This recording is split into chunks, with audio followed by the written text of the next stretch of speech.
गुजरांवाला में भी महंगाई ने अवाम का जीना हराम कर दिया। फलों और सब्जियों की बढ़ती हुई कीमतों पर दुकानदार और गाहक दोनों शदीद परेशान। मुख्तलिफ सब्जियां गोश्त से भी महंगी हो गई। अदरक 500 रुपये जबकि लहसुन 450 रुपये किलो।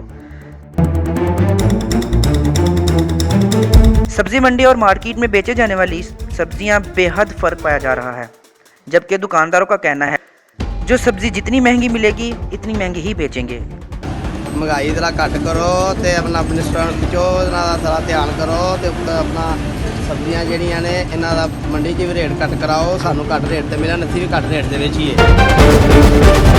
शहरियों ने प्राइस कंट्रोल कमेटियों का मुतालबा किया है कि वो बिला नागा मार्केट का चक्कर लगाएं और सरकारी नखनामा पर अमल दरामद करवाने में मौसर किरदार अदा करें। शहरियों का कहना है कि हुकूमत पाकिस्तान को चाहिए कि महंगाई पर काबू पाने के अमल पर ठोस इक़दाम किए जाएं ताकि 2 वक्त की रोटी बआसानी मुमकिन हो सके। कैमरामैन अतीक अहमद के साथ मोहम्मद वकास, गुजरांवाला।